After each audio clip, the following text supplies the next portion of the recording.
মই মাধুৰিমা গুৱাহাটীৰ পৰা আজি দিনটো কেনেকেনো কটালোঁ কি কৰিলোঁ অকণমান আপোনালোকক দেখুৱাবলৈ চেষ্টা কৰিছোঁ।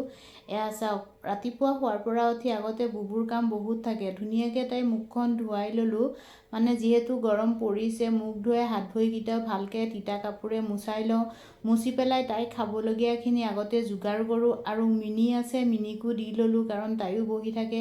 নিজৰ কাৰণে ধুনীয়াকৈ গৰম গৰম চাহ বনালোঁ আৰু বুবুৰ খোৱাখিনি ঠাণ্ডা হৈ যোৱাৰ পিছত চাওকচোন তাইক ধুনীয়াকৈ খুৱাই দিলোঁ আৰু মোচন চাওক, তাইৰ মুখখনেই বেকা হৈ আছে, মানে খং উঠি আছে, নেখাই জোৰ কৰি খোৱালোঁ। আৰু চাওকচোন ৰ'দ, বাপৰে ইমান ৰাতিপুৱা ঘৰৰ কাম বন শেষ কৰি বুবুক খোৱালোঁ, ময়ো খালোঁ।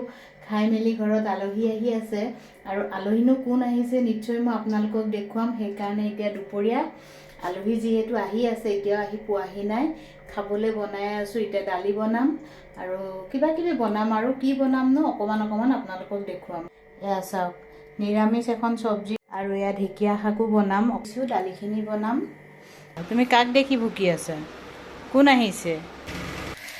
নেমু চেপি দিছোঁ, আজি গৰম বহুত, টেঙাৰ দালি খাব লাগে, সেইকাৰণে টেঙাৰ দালি।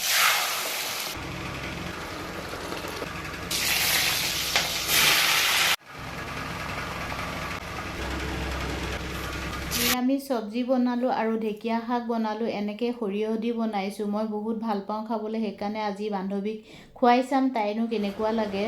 এই আমাৰ ঘৰত আলহী আহিছে আৰু আলহী কোন আহিছে? মূৰৰ বিষ, বেমাৰ লৈ আহিছে তাই। চেক কৰিছে তোমাক পুৰা।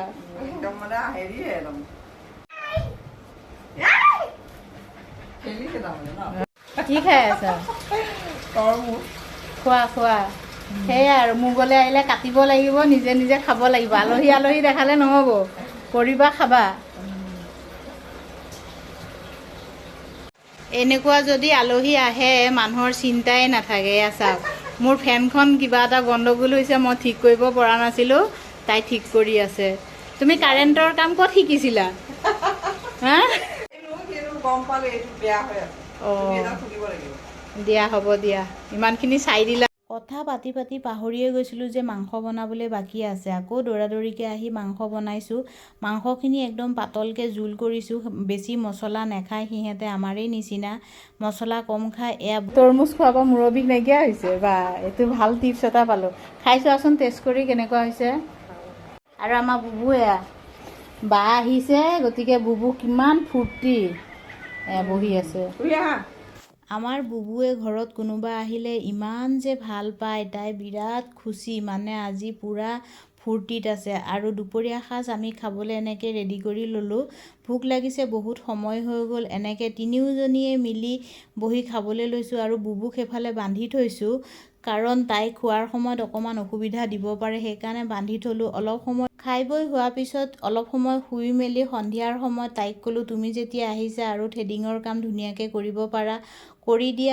চাওঁতে গধূলি হ'ল আৰু ঘৰত যাব লাগে যিহেতু। এয়া চাওক, বুবুৰো মন বেয়া, মানে আহিছিল, তাই বহুত ভাল পাইছিলে, এতিয়া সেহেঁত যাবলৈ ওলাইছে। Bye bye.